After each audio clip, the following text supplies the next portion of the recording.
The City Council Committee on Ordinances, Licenses, and Legal Affairs, co-posted with the Committee of the Whole, met in council chambers on October 12th, 2023 at 6:30 p.m. Actually, 7 o'clock. Make that 7 o'clock, for the purpose of discussing the matters of Code of Ordinances, Chapter 2, Section 1001, composition, and Section 1002, appointments of trustees, term vacancies, and to discuss the composition and number of trustees appointed relative to the Affordable Housing Trust Fund Board. The notice of this meeting was posted on October 10th, 2023 at 11:24 p.m. For the Committee of the Whole, all members are present, and this is also co-posted, I believe. Are you going to join or no? Okay. With us from the Committee of the Whole, we have Councillor Watson-Felt, Councillor Riccardi, Councillor Merkel, Councillor Hapworth, possibly Councillor McCarthy. Okay. Alrighty. Oh, I'm sorry. President Stott is here. Okay. So this is a continuation of our first round of the meeting. Amanda, if you want to come up to the microphone, because we're going to get right to you. We had discussed the composition of the Affordable Housing Trust Fund Board. Just to remind everyone, we have 3 counselors on that board, and 8 other members. It's a very large board. It's much larger than boards anywhere else in the state. We are the only board that has 3 city councilors on it.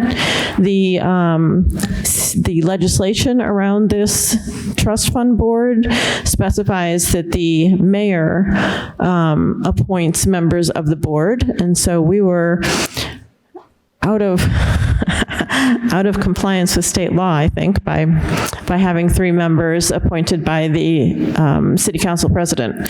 So we are here to discuss the composition, and we are here to talk about the term, which there was also questions about. We have half of them 1 year and half of them 2 years. So, Amanda, thank you for also being here from the Planning Department, expert on Affordable Housing Trust Fund boards. And so if you want to go through a little bit about what you and the city solicitor discovered on those 2 questions. Yeah, so we looked at Mass General Law, Section Chapter 44, 55CB, and through that, we had the city councilor had recommended removing councilors from the board for the reasons that Councilor Masillo had just stated. Basically, they need to be appointed by the mayor and confirmed by city council. So that's the reason for recommending removing the councilors for the board. That said, the mayor can appoint a city councilor on the board. So city councilors could still sit on the board, just not by ordinance. And had recommended limiting the service of the members to a single term. The way the ordinance currently reads, it basically says the no member shall serve more than a single term, with the exception of the mayor. And we find that the business on this board, it takes a lot of work and a lot of time to dig into this, and to even just to learn the acronyms and get used to the language. And 1 year is just not enough, even 2 years. And so having the opportunity to reappoint members would be recommended. And so it was just removing that single term and removing the councilors from the ordinance. Mm-hmm. Okay, so in front of you all, there should be a markup copy of the ordinance. And so if we can follow along there, it will make our lives a little bit easier in this short period of time. So just to reiterate, in section 2-1001, composition, the recommendation is to change the number of trustees to 8, which is the removal of the 3 city councilors. And then also, it says including the mayor, which is by state law, right? And then to strike and 2 members of the city council. Is there any question, Councilor Stott? Yeah, sorry about that. Thank you, Madam Chair. So the math is a little fuzzy because this was the original submission at council before we knew, or before I really dug into the Mass General Law about how city councilors have to actually be appointed. So I took off the 3 city councilors plus 1 trustee as well. So that's why I got to the 8, and that I don't think was ever really discussed. Okay, so by removing the 3 councilors, then it would go to 9. Right. Councilor Dominguez. Thank you, Madam Chair. I just wanted to, for clarification, you say removing the 3 city councilors, we're going to leave none present on the city council? So what we're saying is that the method by which we were doing it before goes against the way the law was written, because everyone on that board needs to be appointed by the mayor. Previously, 2 members were appointed by the city council president, and the city council president sat on the board. So from what Ms. Chiancola said, the mayor can still appoint a city councilor to sit on the board, but the appointments come from the mayor. That's going to leave the city council without any say on any situation based on the fact that it's being appointed by the mayor.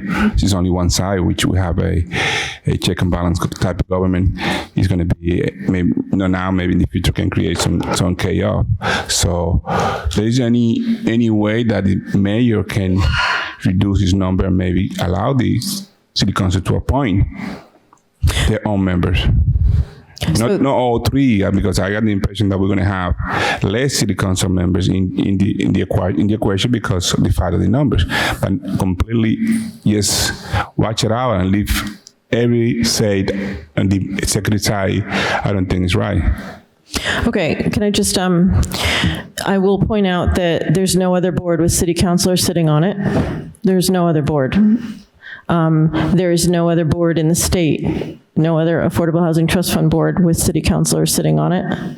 The mayor can appoint a city councilor to sit on the board. It's the option, at the option of the mayor, under the state law. And the state law says that the appointments must come from the mayor.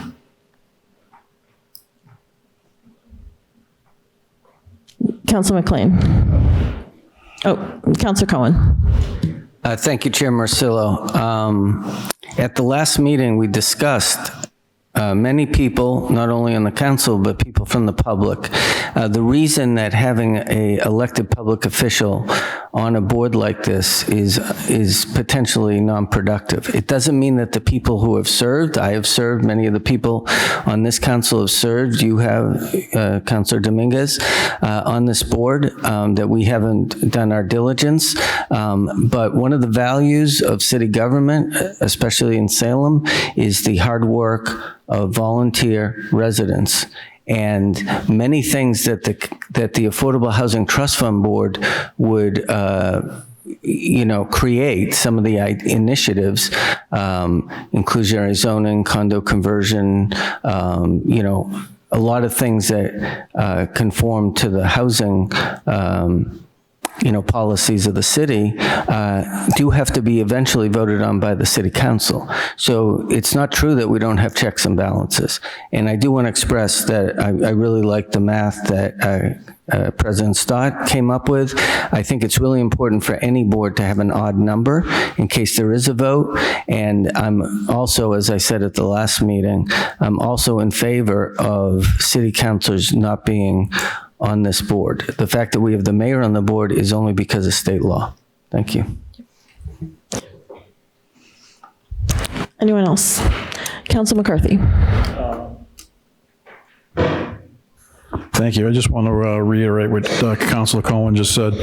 An odd number is a way, whether it's 7 or 9, because when you determine a quorum, if you have an 8-member board, okay, is a quorum 4 or is it 5? Mm-hmm. So by going to the odd, that's why most boards are an odd number. So we have 11 members on the city council. If it's 7 or 9, whatever the point is that we think is best, but it should be an odd number. Mm-hmm. Okay. Any other questions on that? Councilor Dominguez. Thank you, Chairman. Marcillo, I have no issue with the term. I think is obviously beneficial that a single term would be great. But I see a little bit of disadvantage, not only on the term of having a city councilor, but I think we was elected to be the voice of the people, and the executive have their own duties, which I think need to be in it without it. But even though the state regulate some of these things that we've seen here, I think it's very important that we keep in mind that there is no voice from us to listen from the first hand and try to be present and formulate whatever decision needs to be formulated from day one until it's come to us, based on the fact that this is very essential. We mentioned a lot about affordable housing and housing crisis that we have, and we weren't going to live only in one side only. That doesn't make any sense. I think that the people selling deserve to have someone in there, they elected to be in there, so they can at least know what's going on beforehand, and then they can represent the people selling. So I had a little bit concern about that. I wanted to see if there is any way that we can come around, because I think it's not appropriate to have that way. I think that's why we was elected as a government. This is a government to represent the people, not to represent only one side of the question. So my point is that we need to find solution on this. I don't think that's appropriate. Thank you. Councilor McLean. Thank you, Chair Morcillo. To some degree, I'm going to echo the comments of the at-large counselor. This is our second discussion around this, and the question of having representation of the council on this body was a huge point of discussion the first time we discussed it. This is not a novel concern. I am in appreciation of clarity around having an odd number serving. I don't have any strong feelings in either direction about the length of the term. 1 to 2 years is pretty short, but everybody sitting around this table serves for 2 years as well, and we seem to work it out, so it'll work out the way it works out. But this question of having somebody from the council in the conversation on this body while the mayor is likewise serving on the body, I think is an important one. And I think it does provide balance. I think it is true that it changes the discussion as it's happening. And while I agree with Councilor Cohen that ultimately many of these items are going to come before us for approval and we will have an opportunity to weigh in, that happens at a different point in the process. And it's very difficult for us as a body sometimes to come in after months, years of work have been done crafting something, and it's sitting before us, and say, now we're going to nickel and dime it and pull it apart and change this and change that and try to send it back. It extends the whole thing. We don't necessarily always have the context. Having somebody in the space as part of the discussion when something is being crafted matters. And I don't think it's enough to say, well, state law really requires that this be appointed by the mayor. We don't see before us any language considering saying, okay, we'll have the mayor appoint the body, or we'll have the mayor appoint the people, but we'll ask the mayor to appoint a certain number from the city council, right? That could be a construction that we could consider as a solution that takes account of people's concerns. It's not before us.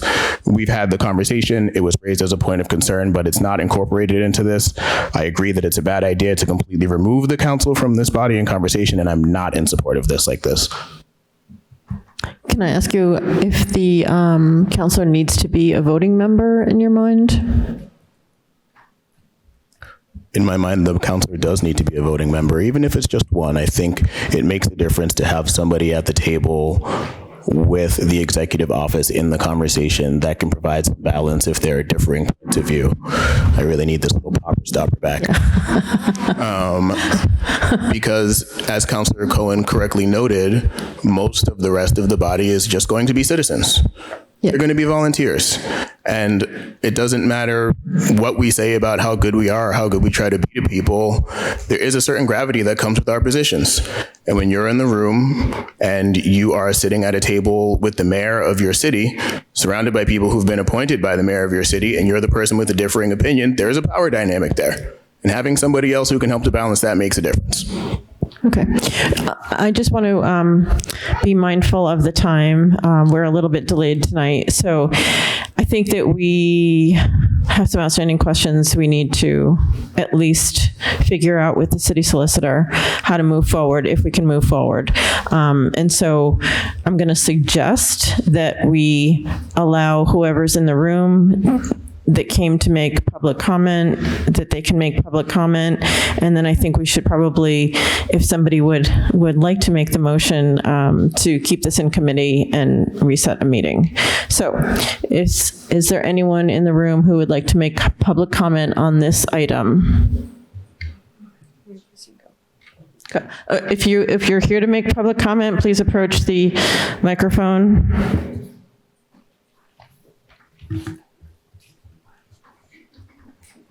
Hi there, folks. Felipe Zamberlini, 19 Linden Street. I also happen to be the chair of the Trust Fund Board at this moment in time. I'm going to have to disagree respectfully with the councilors that have mentioned that it is fully appropriate. In the last few board meetings that we've had, there has been significant attention given to the voices of council members, and that is not something atypical in this board. We as the residents who volunteer, as housing professionals, as people who care about this work, get appointed by the mayor and approved by this body.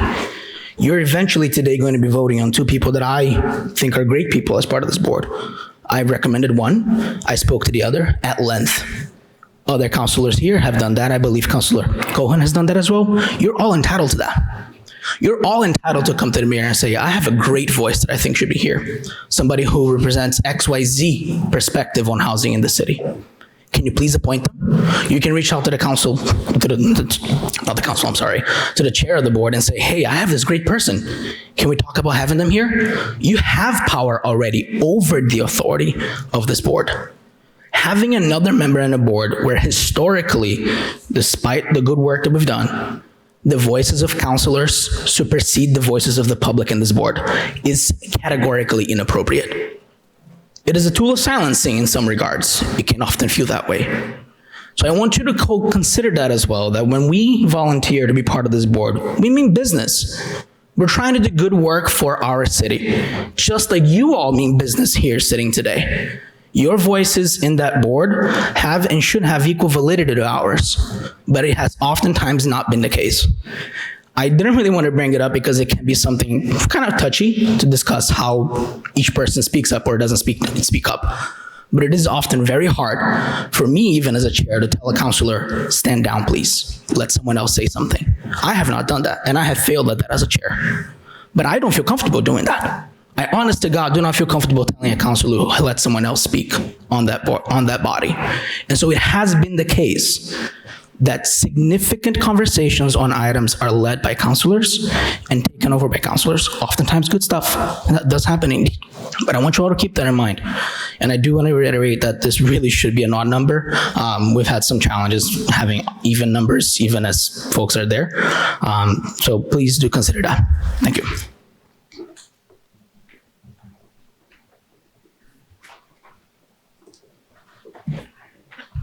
Thank you.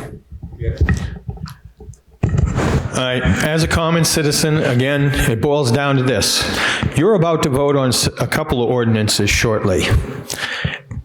You're basically asking the citizens of the city to follow the rules. You've already admitted you're violating state law.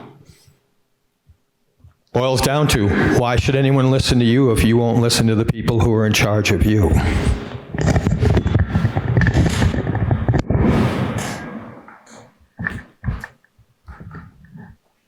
Anyone else who would like to make public comment on this item?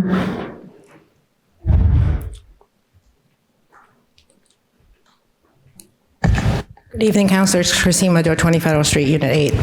I'm here to speak in favor of removing the city councilors off of the board of Affordable Housing Trust Fund, simply because I have served as a counselor on this board for several years and felt frustrated that we did not make much progress in terms of creating and preserving actual affordable housing.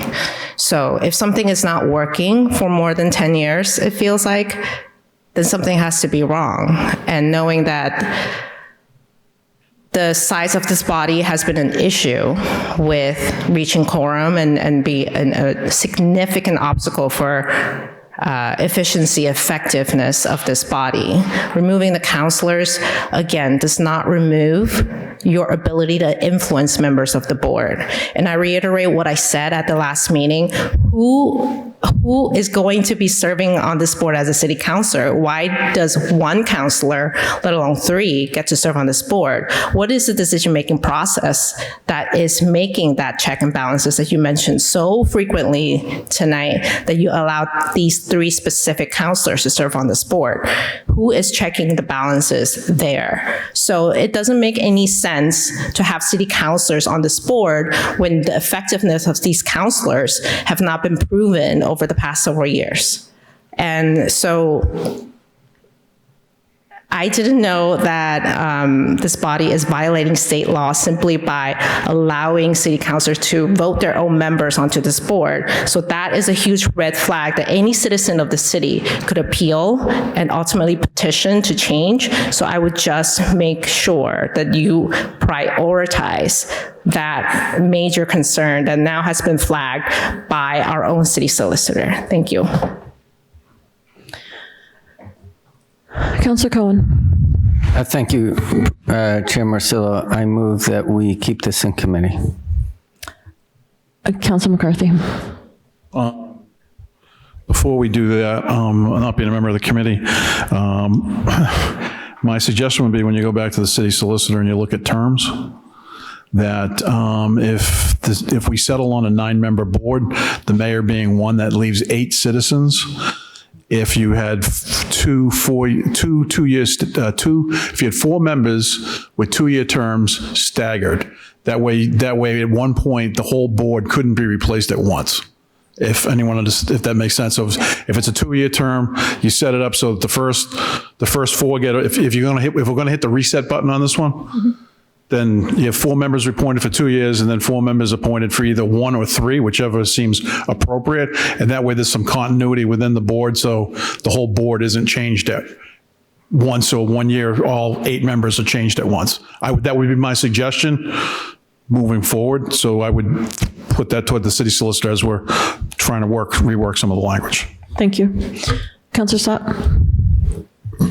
Thank you, Chair, for not being a member of the committee. I just wanted to quickly note that I appreciate this is being discussed. I wanted to note the urgency of it, knowing that we are now not following Mass General Law. I know that that's news to everybody this evening, but I'm expecting to hopefully see this again soon. And I also wanted to note that I did bring this in because of the quorum issues and because of the struggle that we have meeting within the Affordable House Trust Fund. So there's so much work, as so many people have mentioned tonight, that needs to be done.